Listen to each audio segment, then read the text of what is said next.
વિદ્યાર્થી મિત્રો, આજે વાત કરવી છે ધોરણ 8 અને વિષય ગુજરાતીના ચેપ્ટર નંબર એટલે કે 11 ઉત્તમે આપ્યો ઉત્તરના સંપૂર્ણ મિત્રો સ્વાધ્યાયનું સોલ્યુશન મેળવીશું.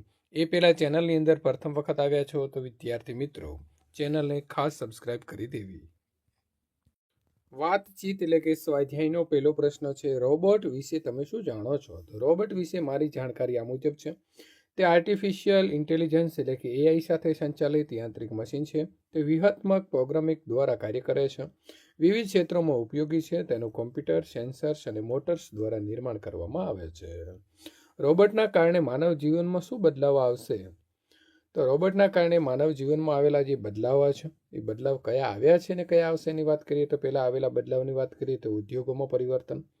કારખાનામાં રોબોટ્સ આવવાથી ઉત્પાદન ઝડપી અને સ્ટીક બન્યું છે. પહેલાં જે માણસ કામ કરતા હવે તે રોબોટ કરવા લાગ્યું છે. ઘરેલું કામમાં મદદ કરે છે.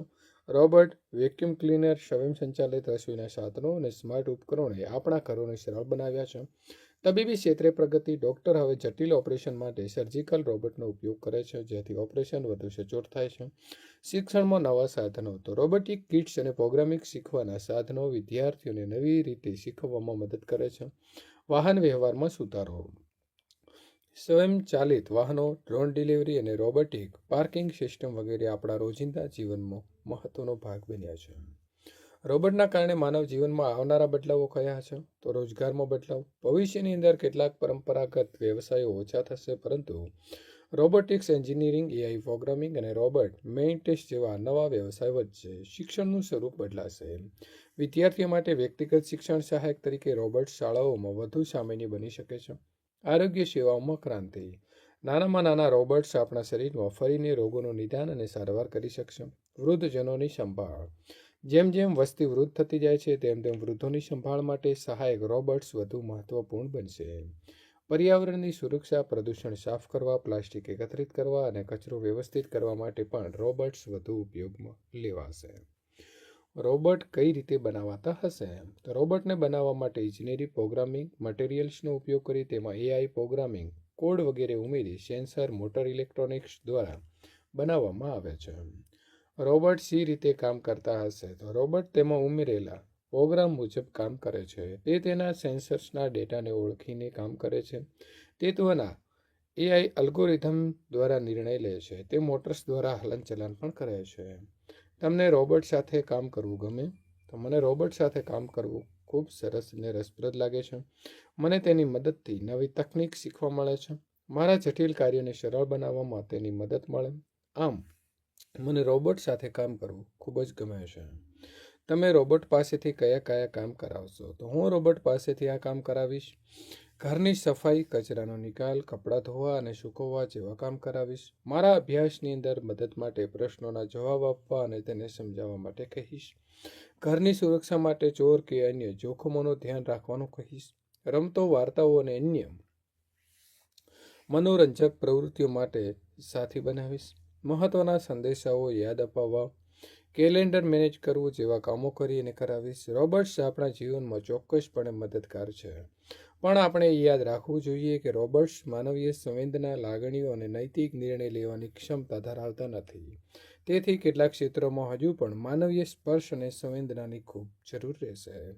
જો તમારે રોબોટ પાસેથી કામ લેવું હોય તો શું કરશો? તો જો મારે રોબોટ પાસેથી કામ લેવું હોય તો હું રોબોટને તે સમજી શકે તેવી યોગ્ય સૂચનાઓ આપું. પ્રશ્ન નંબર 2, ઈક, ગર, ખોર, દાર, બાજ જેવા પ્રત્યયો જે છે તેનો ઉપયોગ કરી નવા શબ્દો બનાવવાના છે અને બનાવેલા શબ્દોના આધારે આપણે વાક્ય રચના કરીશું. ક્ષણ તો ક્ષણિક. ક્ષણિક તો હું વિસ્મય પામ્યો કે આ શું છે. ગર તો કારીગર. આજે જે તે કામના કારીગર શોધ્યા મળતા નથી. ખોર, હરામખોર. સમાજમાં હરામખોર લોકો કલંકરૂપ છે. દાર તો પૈસાદાર. અમારા ગામમાં ઘણા પૈસાદાર માણસો છે. બાજ તો દગાબાજ. ધંધામાં દગાબાજ વ્યક્તિ મળે તો એને ઓળખીને વ્યવહાર કાપી નાખવો જોઈએ. આપેલા ફકરામાં વાર્તા સિવાયના કેટલાક વધારાના વાક્યો ઉમેરાઈ ગયા છે, તો આ વાક્યની જે લીટી દોરવાની છે. તો વિદ્યાર્થી મિત્રો, આ ફકરાની અંદર તમારે જોઈ લેવાનું છે. જે સદીઓથી માનવી રોબોટ ક્ષેત્રમાં સંશોધન કરી રહ્યો છે ત્યાં આપણે અંડરલાઈન દોરી દઈશું. આખો ફકરો લખવાનો છે અને આટલામાં અંડરલાઈન આવશે. ત્યાર પછી આગળ આપણે અંડરલાઈન કરીશું કે જે શબ્દ આજે વિજ્ઞાન જગતમાં સ્વીકાર્ય બન્યો છે ત્યાં અંડરલાઈન આવશે. ત્યાર પછી જેમાં ઘણે અંશે સફળતા પણ મળી ત્યાં અંડરલાઈન કરીશું. સ્ટેજ ઉપર અંધારું છવાઈ ગયું તો ત્યાં અંડરલાઈન કરીશું. લાઇટ શરૂ થતાં જ વળી સ્ટેજ ઉપર ઝગમટાઘાટ થઈ શરૂ થયો તો ત્યાં અંડરલાઈન કરીશું. આપેલા ફકરામાં વાર્તાના વિવિધ પાત્રો દ્વારા બોલાયેલા વાક્યો ભેગા થઈ ગયા છે, તો જે તે પાત્ર દ્વારા બોલાયેલા વાક્યો છે તેને છૂટા પાડીને લખો. તો વિદ્યાર્થી મિત્રો, અહીં વાક્ય બધા ભેગા આપ્યા છે, બરાબર છે. તો આ વાક્ય આપણે લખવાના નથી. આપણે અહીંથી ઉત્તરમાં લખીશું ઉદ્ઘોષક. તો આપણે તાળીઓના ગડગડાટથી એમનું સ્વાગત કરીએ. મિસ્ટર ઉત્તમ, હવે તમે મને પ્રશ્ન પૂછી શકો છો. પત્રકાર: આ યંત્ર માનવ બનાવવાનો વિચાર સૌ પ્રથમ ક્યારે આવ્યો? તો મિસ્ટર ઉત્તમ, આમ તો માનવીના મગજમાં રોબોટનો વિચાર સદીઓ પહેલાનો છે. પત્રકાર: મેં સાંભળ્યું છે કે રોબોટ ઓપરેશન કરી શકે છે, સાચું છે? મિસ્ટર ઉત્તમ: ઓપરેશન કરતા રોબોટને તમે આ સ્ક્રીન ઉપર જ નિહાળો. પ્રશ્ન કરતા બહેન: રસોડામાં રોબોટ કેવી રીતે ઉપયોગી થાય? મિસ્ટર ઉત્તમ: શરૂઆતમાં રોબોટ માત્ર કેટલાક સરળ કામ જ કરી શકતા હતા. પ્રશ્ન કરતા બહેન: ઓહ, માર્વેલસ. રોબોટના વિવિધ કામોનો પરિચય મેળવવા મિસ્ટર ઉત્તમ અને તમારા વચ્ચેનો સંવાદ પૂર્ણ કરવાનો છે. તો મિસ્ટર ઉત્તમ: મજામાં, તમે કેમ છો? રમણ: હું મજામાં છું. તમારી લેબમાં નવા રોબોટ પર કેવું કામ ચાલી રહ્યું છે? મિસ્ટર ઉત્તમ: ઘણું સરસ. અમે એક નવો AI રોબોટ બનાવી રહ્યા છીએ જે લોકોની મદદ કરી શકશે. રમણ: વાહ, એ તો ખૂબ રસપ્રદ લાગે છે. આ રોબોટ કઈ રીતે લોકોને મદદ કરશે? મિસ્ટર ઉત્તમ: આ રોબોટ ઘરના કામમાં મદદ કરશે અને વૃદ્ધ લોકોની સંભાળ પણ રાખી શકશે. રમણ: ઓહ, આ તો અદ્ભુત છે. તમને આ વિચાર ક્યાંથી આવ્યો? મિસ્ટર ઉત્તમ: મારા માલિકના માતા પિતા વૃદ્ધ છે અને એમની સંભાળ માટે કોઈની જરૂર છે, એટલે મને આ વિચાર આવ્યો. રમણ: ખૂબ સુંદર વિચાર છે. રોબોટ ક્યારે તૈયાર થશે? મિસ્ટર ઉત્તમ: અમે આશા રાખીએ છીએ કે આવતા વર્ષે અમે પ્રોટોટાઇપ તૈયાર કરી શકીશું. વિદ્યાર્થી મિત્રો, વધારાના પ્રશ્નો તમે જાતે બનાવી શકશો. તમારે મિસ્ટર ઉત્તમનો ઇન્ટરવ્યૂ લેવાનો હોય તો કેવા પ્રશ્નો પૂછશો? 5-7 પ્રશ્નો લખો. તમારા અને તમારા મિત્રોને પ્રશ્નો તમારે સરખાવવાના છે. તો હું મિસ્ટર ઉત્તમને આ પ્રશ્ન પૂછીશ: તમે રોબોટિક ક્ષેત્રમાં કેવી રીતે આવ્યા અને તમારી આ સફર વિશે થોડું અમને કહેશો? તમારા મતે ભવિષ્યની અંદર AI અને રોબોટિક્સનું ક્ષેત્ર કેવું હશે? રોબોટ બનાવવાનો સૌથી મોટો પડકાર શું છે અને તેને કેવી રીતે પાર કરી રહ્યા છો? તમારી ટીમમાં કેટલા સભ્યો છે અને દરેક સભ્યની શું ભૂમિકા છે? તમારા રોબોટની કિંમત કેટલી રાખવાનું વિચારી રહ્યા છો જેથી સામાન્ય લોકો પણ તેને ખરીદી શકે? તમારા રોબોટની સલામતી માટે કયા પગલાં લીધા છે જેથી તે માનવ માટે જોખમી ન બને? ભવિષ્યમાં તમારા રોબોટને બીજી કઈ નવી સુવિધાઓ ઉમેરવાનું વિચારી રહ્યા છો? યુવા વૈજ્ઞાનિકોને તમે શું સંદેશ આપવા માંગો છો? આ વાર્તામાંથી રોબોટે કરેલા કાર્યની યાદી બનાવો. તો ખામીવાળા વાયરિંગને ઠીક કરી, લાઇટ ચાલુ કરી, હાડકાના ઓપરેશનની કામગીરીમાં સહાયક તરીકે કામ કર્યું, શાળામાં શિક્ષણનું કામ કરે છે, રસોઈ ઘરમાં ઉપકરણો દ્વારા રસોઈ પણ કરે છે, ગાડીનું રિપેરિંગ કરી, ગાડી ડ્રાઈવ કરી, પત્રકાર તરીકે તેમજ ટીવી ચેનલ્સના પ્રતિનિધિ તરીકે પણ તેણે કામ કર્યું. એ યાદી સિવાય રોબોટ બીજા કયા કયા કામ કરી શકે એ માહિતી મેળવી યાદી તમારે અહીં બનાવવાની છે. તો રોબોટ એ યાંત્રિક અને કૃત્રિમ બુદ્ધિથી સંચાલિત મશીન છે. તેઓ વ્યાપકપણે ઉદ્યોગોમાં વપરાય છે, જેમાં ઔદ્યોગિક ઉત્પાદન, તબીબી સારવાર અને ઘરગથ્થુ કાર્યોનો સમાવેશ થાય છે.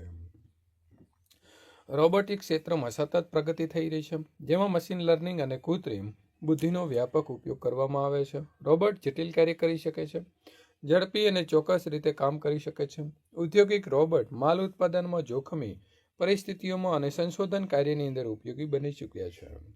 વ્યક્તિગત રોબોટ્સ ઘરની સફાઈ, સહાયક સેવાઓ અને મનોરંજન માટે વપરાય છે. ભવિષ્યમાં રોબોટ્સ માનવ જીવનના વધુ અને વધુ ભાગ બનશે. કોષ્ટકમાં આપેલા વિભાગો અને બના વાક્યોના વિભાગ જે છે તે આપણે સંયોજક વડે જોડીને આખું વાક્ય બનાવીને ફરીથી લખીશું. બીમારીમાં ખીચડી ખાવી સારી. મેં નવું સ્કૂટર લીધું. તો મિત્રો સંયોજક આવશે. તેથી એ પ્રકારે સંપૂર્ણ આપણે અહીં સંયોજક આપ્યા છે તેનો ઉપયોગ કરી અને વાક્ય મિત્રો આપણે લખીશું. બીમારીમાં ખીચડી ખાવી સારી અથવા હળવો ખોરાક લેવો સારો. મેં એને રોકવાનો ઘણા પ્રયત્નો કર્યા છતાં તેણે જવાનું બંધ ન રાખ્યું. નવરાત્રિમાં કાકાએ નવી ગાડી ખરીદી પણ મેં નવું સ્કૂટર લીધું. અમે જેવા વિમાનમાં બેઠા કે 10 મિનિટમાં ગગને ચડી ગયા. રસ્તો ભેજવાળો હતો એટલે ખાસ ઠંડક લાગતી નહોતી. તે પરીક્ષામાં પાસ થશે જ કારણ કે તેણે ઘણી સારી મહેનત કરી છે. અમે જમી લઈશું અને તરત જ નીકળી જઈશું. માજી પ્રમુખ ચૂંટણી જીતી ગયા, તેથી તેમણે સૌને માટે જમણવાર ગોઠવ્યો. કૌંસમાં આપેલા સંયોજક વાપરીને અલગ અલગ વાક્ય બનાવવાના છે. નવરાત્રિ આવી એટલે હવે દિવાળી આવશે. અમે ખૂબ કહ્યું છતાં પાણીવાળાએ વિષય ન લીધો. ગામમાં કોઈ જન કે જનાવરનું નામ કે નિશાન ન હતું. આ સાહસમાં અમે સુકાનીઓ હતા અને એ બાબતનો અમને ભારે આનંદ હતો. તે સાંભળીને સર્વને હસવું આવ્યું, પણ ખરેખર તે છોકરો છેવટેથી સિંહાસન ઉપર બેઠો. મારા પપ્પા અથવા મારા કાકા આપના પ્રસંગમાં હાજરી આપશે. મેં એને કહ્યું, તેથી તેણે તમને આમંત્રણ આપ્યું. રવિવારે હું તમારે ત્યાં આવી શક્યો નહીં, કારણ કે એ દિવસે મારા મમ્મીને લઈને દવાખાને જવાનું હતું. પ્રશ્નોના ઉત્તર લખવાના છે. પત્રકાર પરિષદ કઈ રીતે ખાસ હતી? તો પત્રકાર પરિષદ એ મિસ્ટર ઉત્તમ નામના યંત્ર માનવ રોબોટ પાસે પ્રશ્નોત્તરી માટેની હોવાથી ખાસ હતી. પત્રકાર પરિષદને લઈ શી તૈયારીઓ કરવામાં આવી હતી અને કેમ? તો મિસ્ટર ઉત્તમ નામના એક યંત્ર માનવની પત્રકાર પરિષદ યોજાઈ રહી હોવાથી નગરના ટાઉન હોલમાં પત્રકારો એકઠા થયા હતા. આ પત્રકાર પરિષદનું લાઈવ ટેલિકાસ્ટ કરતા વિવિધ ચેનલ્સના પ્રતિનિધિઓએ આવીને પોતાના કેમેરા તેમજ રેકોર્ડિંગની તમામ સામગ્રી ગોઠવી છે, કારણ કે તેનું પ્રસારણ દુનિયાભરમાં થવાનું હતું. યંત્ર માનવની વિકાસ યાત્રા વર્ણવો. તો યંત્ર માનવ રોબોટની વિકાસ યાત્રા એ ટેકનોલોજીના ઇતિહાસનું એક રસપ્રદ પ્રકરણ છે. આ વિકાસ યાત્રાના મુખ્ય તબક્કાઓ આ પ્રમાણે છે. પ્રારંભિક તબક્કો 1950 થી 1970, જેમાં પ્રથમ ઔદ્યોગિક રોબોટ્સ યુનિમેટ 1961માં જનરલ મોટર્સના સ્થાપિત કરવામાં આવ્યું હતું. આ રોબોટ સરળ કાર્ય જેવા કે વસ્તુને ઉપાડવી અને ખસેડવી જેવા કામ કરતું. મધ્યમ તબક્કો 1970 થી 2000, જેમાં વધુ સારી સેન્સર ટેકનોલોજી અને પ્રોગ્રામિંગની શરૂઆત થઈ. કારખાનાની અંદર સ્વચાલિત એસેમ્બલી લાઇનોનો વિકાસ થયો. હોન્ડા દ્વારા ઇસ્મો જેવા માનવ સમાન રોબોટનું નિર્માણ થયું. આધુનિક તબક્કો 2000 થી લઈને આજ દિન સુધીની વાત કરીએ તો જેમાં કૃત્રિમ બુદ્ધિમત્તા AI નો સમાવેશ થયો છે. સ્વયં શિક્ષણ ક્ષમતાઓનો વિકાસ થયો. સર્જરી, અવકાશ સંશોધન, ઘરેલું કામકાજ વગેરે ક્ષેત્રોમાં રોબોટનો ઉપયોગ થયો. વર્તમાન સમયની અંદર રોબોટ, જેમાં સોફ્ટા બેંક, રોબોટિક્સનો પેપર, બોસ્ટન ડાયનેમિક્સથી ચાલતા રોબોટ અને ડ્રોન અને સ્વયંસંચાલિત વાહનોનો વિકાસ થયો. આમ આ વિકાસ યાત્રા દર્શાવે છે કે રોબોટિક્સ ક્ષેત્રે સતત પ્રગતિ થઈ રહી છે અને તેનો ભવિષ્યની અંદર સંભાવનાઓ પણ અપાર છે. આરોગ્ય ક્ષેત્રે યંત્ર માનવ સી રીતે ઉપયોગી બને છે? તો સર્જરી ક્ષેત્રે અત્યંત ચોક્કસ માઇક્રો સર્જરી માટે દા વિન્ચી સર્જિકલ સિસ્ટમ જેવા રોબોટનો ઉપયોગ થાય છે. સર્જનના હાથની નાની હલનચલન પણ સંપૂર્ણ ચોકસાઈથી અમલમાં મૂકવામાં મદદ કરે છે. જટિલ ઓપરેશન દરમિયાન 3D વિઝ્યુઅલાઇઝેશન પૂરું પાડે છે. હોસ્પિટલમાં સહાયક તરીકે દર્દીઓની સારવાર માટે જરૂરી સામગ્રી અને દવાઓની હેરફેરમાં ઉપયોગી છે. રૂમ અને ઓપરેશન થિયેટરનું જંતુ મુક્તિકરણ કરે છે. દર્દીઓની દેખરેખ અને તેમની વાઇટલ સાયન્સનું મોનિટરિંગ કરે છે. નિદાન ક્ષેત્રે એક્સ-રે, CT સ્કેન અને MRI જેવી તપાસમાં મદદ કરે છે. રોગોના નિદાન માટે કૃત્રિમ બુદ્ધિમત્તાનો ઉપયોગ થાય છે. લેબોરેટરી પરીક્ષણોમાં ચોકસાઈ અને ઝડપ આવી છે. સંશોધન ક્ષેત્રે નવી દવાઓના અંદર પરીક્ષણમાં મદદ કરે છે. જૈવિક નમૂનાઓનું વિશ્લેષણ કરે છે અને રોગ અને ઇલાજ અંગેના ડેટા જે છે તેનું પણ વિશ્લેષણ કરે છે. તબીબી શિક્ષણમાં મેડિકલ વિદ્યાર્થીઓ માટે સિમ્યુલેશન આધારિત તાલીમ આપે છે. જટિલ શસ્ત્રક્રિયાઓની પ્રેક્ટિસ માટે વર્ચ્યુઅલ વાતાવરણ પૂરું પાડે છે. અભ્યાસક્રમની અંદર વાસ્તવિક અનુભવ પૂરો પાડે છે. આ રીતે આરોગ્ય ક્ષેત્રે યંત્ર માનવ તબીબોની ક્ષમતાઓને વધુ વિસ્તૃત બનાવે છે અને સારવારની ગુણવત્તામાં સુધારો લાવે છે. ભવિષ્યના રોબોટ્સ કેવા હશે? તો ભવિષ્યના રોબોટ્સની સંભવિત વિશેષતાઓ અને ક્ષમતાઓ આ મુજબ હોઈ શકે છે. તેનામાં માનવીય ભાવનાઓને સમજવાની અને પ્રતિસાદ આપવાની ક્ષમતા હશે. સામાજિક પરિસ્થિતિઓમાં યોગ્ય વર્તન કરવાની આવડત હશે. વધુ કુદરતી અને સહજ વાતચીત કરી શકશે. સ્વશિક્ષણ અને અનુભવમાંથી શીખવા ક્ષમતા, જટિલ નિર્ણયો લેવાની શક્તિ તેમજ પરિસ્થિતિ અનુસાર પોતાની કાર્યપદ્ધતિ બદલવાની ક્ષમતા હશે. તેનું વધુ લવચીક અને મજબૂત બાંધો જે છે તે તેની ઉર્જાના કાર્યક્ષમતામાં વધારો અને સ્વયં મરામત કરવાની ક્ષમતા હશે. તે ગૃહ કાર્યથી માંડીને જટિલ ઔદ્યોગિક કાર્ય કરી શકશે. તે આરોગ્ય સંભાળ અને વૃદ્ધ સંભાળમાં વધુ સક્રિય ભૂમિકા અદા કરશે. તે ઓછી ઉર્જાનો વપરાશ કરશે. તેમાં રિસાયકલ કરી શકાય તેવા ભાગોનો ઉપયોગ થશે. તેની કાર્યપદ્ધતિ પર્યાવરણને નુકસાન ન થાય તેવી હશે. જોકે આ વિકાસ સાથે કેટલાક પડકારો પણ આવશે, જેમાં કે નૈતિક અને સામાજિક મુદ્દાઓ અને ગોપનીયતાની ચિંતાઓ તેમજ માનવ રોબોટ સહઅસ્તિત્વના પડકારો વગેરે. પ્રશ્ન નંબર 12, ટેકનોલોજીની મદદથી જુદી જુદી સેલિબ્રિટીના ઇન્ટરવ્યૂ જુઓ અને સાંભળો. તે આધારે જે તે વ્યક્તિ વિશેની 7-8 તમારે ખાસ વિગતોની નોંધ લખવાની રહેશે. મેં આજના વિશ્વવિખ્યાત ક્રિકેટ વિરાટ કોહલીના ઇન્ટરવ્યૂ એટલે કે સાક્ષાત્કાર સાંભળ્યો અને તેની ખાસ વિગતો નીચે મુજબ છે. તે પોતાની ફિટનેસ માટે ખૂબ જ સભાન અને નિષ્ક્રિય છે. ક્રિકેટના મેદાન ઉપરની તેની ઉર્જા ગજબની હોય છે. તે રમતમાં ખેલદિલ, પ્રામાણિક અને ભાવાત્મક હોય છે. તે પોતાના કુટુંબ માટે ખૂબ જ સમર્પિત છે. તેની ક્રિકેટ માટે સખત માન છે. તેની રમતની શૈલી અત્યંત પ્રભાવક છે. તે યુવા ખેલાડીઓને આગળ આવવા ખૂબ જ પ્રોત્સાહિત કરે છે. તે ખાવાનું ખૂબ જ શોખીન છે. એક વિજેતા તરીકેની દ્રઢ માનસિકતા ધરાવે છે. નીચે આપેલા જે વાક્ય છે તેને વાંચો અને બે વાક્યને જોડી ઉદાહરણ અનુસાર એક વાક્ય બનાવો. એણે ખૂબ મહેનત કરી, એ સફળ થયો. એણે ખૂબ મહેનત કરી, તેથી તે સફળ થયો. એવી રીતે અહીં જવાબ લખીશું. તો પહેલાનો છે, હું શાળામાં ગયો પણ સાહેબ રજા ઉપર હોવાથી મળ્યા નહીં. રાણાએ સંદેશો મોકલ્યો, તેથી બધા દરબારમાં આવ્યા. બકોર પટેલે કારેલા વિશે વાંચ્યું અને તેમણે કારેલા ખાવાનું શરૂ કર્યું. છોકરાઓ ખુશ થઈ ગયા કારણ કે ગામમાં સાયકલની દુકાન બની હતી.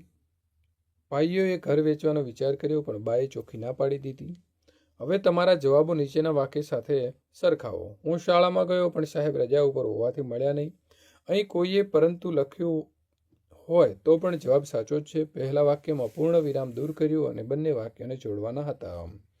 રાણાએ સંદેશો મોકલ્યો, તેથી એટલે બધા દરબારમાં આવ્યા. અહીં બે વાક્ય જોડવાનું કામ થયું, તેથી અથવા એટલેથી થયું છે. તો એ તમે સમજી શકો છો. બકોર પટેલે કારેલા વિશે વાંચ્યું અને તેમણે કારેલા ખાવાનું શરૂ કર્યું. તો અહીં અને ના સ્થાને તેથી લખી શકાય કે નહીં? તો હા લખી શકાય. છોકરાઓ ખુશ થઈ ગયા કારણ કે ગામમાં સાયકલની દુકાન બની હતી. તો અહીં વાક્યને જોડવાનું કામ હા, કારણ કે નાર પદ જે છે શોધી શકો છો ને. ભાઈઓને જે છે એમને ઘર વેચવાનો વિચાર કર્યો પણ બાએ ચોખ્ખી ના પાડી. તો આ વાક્યમાં પણના સ્થાને પરંતુ જેવા પદોનો ઉપયોગ થઈ શકે છે. એક વિદ્યાર્થીએ વાક્ય જોડ્યા છે, એ યોગ્ય રીતે જોડ્યા છે કે કેમ એ આપણે કહેવાનું છે. માનસી ઠંડા પાણીથી નાઈ કારણ કે તેને શરદી થઈ હતી. તો ના. બપોરે એક ઘટના બની હતી પરંતુ રાણાને નિંદ્રા આવતી ન હતી. તો ના. ગોપાલદાસ મહેમાન તરીકે આવ્યા અથવા બકોર પટેલે મિષ્ટાન બનાવવાની ના પાડી. તો ના. એણે સાયકલ ચલાવતા આવડતી ન હતી પરંતુ તે પડી ગયો. તો ના. રસ્તામાં પડેલા કાંટા દેખાયા નહીં, વળી સાયકલને પંક્ચર થયું. તો ના. તમારા જવાબોમાં તમે શું તાર્યું છે? તો મિત્રો ના. તમે કહેશો વાક્ય એકમાં કારણ કેના સ્થાને તેથી લખીએ તો જ વાક્ય યોગ્ય રીતે યોજાય છે એમ કહેવાય. માનસી ઠંડા પાણીથી નાઈ એ તેને શરદી થવાનું કારણ હતું, તેથી માનસી ઠંડા પાણીથી નાહી તેથી તેને શરદી થઈ હતી. એ મુજબ લખીએ તો બરાબર ગણાય. વાક્ય 2માં પણ પરંતુના સ્થાને તેથી લખવું પડશે. બરાબર. વાક્ય 3માં બે વાક્યોને યોગ્ય રીતે યોજવા અથવાનો ઉપયોગ થયો છે, એ ઠીક નથી લાગતું. અહીં છતાં પણ પરંતુ પૈકી કોઈ એક યોજનારનો ઉપયોગ કરીએ તો જ વાક્ય સાચું બને છે. વાક્ય 4 અને 5માં યોજનાર એટલે કે યોજક કોણ છે અને ત્યાં શું લખી શકાય તે કહો. વાક્ય 4માં યોજક એ છે ત્યાં તેથી લખવું જોઈએ. વાક્ય 5માં તેથી લખવું જોઈએ. આમ તમને ખ્યાલ આવ્યો હશે કે જ્યારે બે ભિન્ન વાક્યને જોડી અને યોજીને એક વાક્ય બનાવવાનું હોય તો તેમાં યોજક પણ યોગ્ય હોય તે જરૂરી છે. યોગ્ય યોજકને આપણે સંયોજક કહીશું. નીચેની ખાલી જગ્યા પૂરવાની છે. મિસ્ટર ઉત્તમ રોબોટ હતો, તેથી બધા પ્રશ્નોના સરસ તેણે જવાબ આપ્યા. પોતાની પ્રજાનો સમર્પણ જોયો, જેથી રાણાને જે છે તે ખૂબ સંતોષ થયો. એણે સાયકલ તો જોઈને ચલાવી હતી પણ પૈડું માનતું ન હતું. મહિલાઓ ખેડૂતની વારે ચડી અને દુશ્મનોને ભગાડી દીધી. છોકરાનો જવાબ સાચો હતો છતાં મિત્રના કહેવાથી જવાબ સુધાર્યો. એટલે વારંવાર દાખલો ગણી ખાતરી કરી કે પોતાનો જે જવાબ છે તે સાચો છે. ટપાલીનો અવાજ સાંભળ્યો તેથી સક્કરી જે છે તે પટલાણી બહાર આવ્યા. થાળીમાં કારેલાની વાનગીઓ જોઈ પરિણામે ગોપાલદાસને કમકમા આવી ગયા. આ એકમને ભજવો. તો વિદ્યાર્થી મિત્રો તમારે વર્ગખંડમાં ભજવવાના છે. વાંચો અને મુદ્દા પરથી વાર્તા લખો. તો ફુગ્ગાવાળો ફુગ્ગો ફૂલાવ્યો, બાળકોનો હરખ. ફુગાનો ઉડવું, બાળકોની કિકિયારી. ફુગ્ગો ફૂટ્યો, બાળકો ચિંતાતુર. ફુગાનો નીચે પડવું અને બાળકોની જીદ. તો આના આધારે મૃદુલા અને મિતિલે વાર્તા લખી છે. તો મૃદુલા શું લખે છે? એક ફુગાવાળો હતો, તેનો એક ફુગ્ગો ફૂલેલો જોઈને બાળકો હરખાઈ ગયા. ફુગ્ગો હવામાં ઉડ્યો, બાળકોએ કિકિયારો કરી. હવામાં એ ફુગ્ગો ફૂટી ગયો, બાળકો ચિંતાતુર બની ગયા. ફૂટેલો ફુગ્ગો નીચે પડી ગયો. મિત્તલે શું લખ્યું? તો એક દિવસ એક ફુગ્ગા વેચવાવાળો અમારી સોસાયટીમાં રંગબેરંગી ફુગ્ગા લઈને આવ્યો. તેની પાસે ઘણા રંગના ફુગ્ગા હતા. તેમાંથી તેમણે ગુલાબી રંગનો ફુગ્ગો હવા ભરવાના પંપથી ફૂલાવ્યો. બધા જ બાળકો એ ફુગ્ગાવાળાને જોઈ જ રહ્યા હતા. ત્યાં જોતામાં ફુગ્ગો ફૂલી ગયો અને બધા જ બાળકો હરખમાં આવી ગયા. ફૂલેલા ફુગ્ગાવાળાએ એક જગ્યાએથી પકડીને બાળકોને કહ્યું, જો બાળકો, હવે આ ફુગ્ગો આકાશને અડવા જશે. એવું બોલતા જ એણે ફુગ્ગાને હાથમાંથી છોડ્યો. જેવો ફુગ્ગો આકાશ ભણી ઉપડ્યો ત્યાં બાળકો જોરથી કિકિયારીઓ કરવા લાગ્યા. બધા જ બાળકોની નજર હજુ એ ફુગ્ગા ભણી જ હતી અને એક ધડાકો સંભળાયો અને ફુગ્ગો આકાશમાં ફૂટ્યો. જાણે આકાશમાંથી ધડાકો થયો એમ. બાળકો તો નિરાશ થઈ ગયા અને ચિંતાતુર બની ગયા. ફૂટેલા ફુગ્ગો જેમ નીચે આવતો તેમ બાળકોની નજર પણ નીચે આવતી. બાળકોને ફુગ્ગાને આકાશને અડતો જોયો હતો, તેથી તેમણે ફુગ્ગાવાળા પાસે જીદ કરાવી બીજો ફુગ્ગો આકાશમાં મોકલ્યો. તમને મિત્તલની વાર્તા ગમી કે મૃદુલાની, તે કહો. તમારે વાર્તા લખવાની હોય તો મૃદુલાએ લખી એવી વાર્તા લખશો કે મિત્તલે લખી એવી લખશો. તો ચાલો, હવે તમને હું કેટલાક મુદ્દા આપું છું અને એના આધારે તમારે વાર્તા લખવાની છે. તો વિદ્યાર્થી મિત્રો, અહીં તળાવ, દેડકાનો ખૂબ અવાજ, મગર પરેશાન, બધા મગરની મીટિંગ, અવાજથી બચવાનો ઉપાય, દેડકાઓની દાદાગીરી, મગરની યુક્તિ, દેડકાઓની શરણાગતિ, મગરની યુક્તિ, મગર અને દેડકાનું સમાધાન. મિત્રો, અહીં તમારે વાર્તા લખવાની છે અને તમારા ક્લાસમાં કોણ સારી વાર્તા લખે છે તે વિદ્યાર્થી મિત્રો તમારે જોવાનું રહેશે.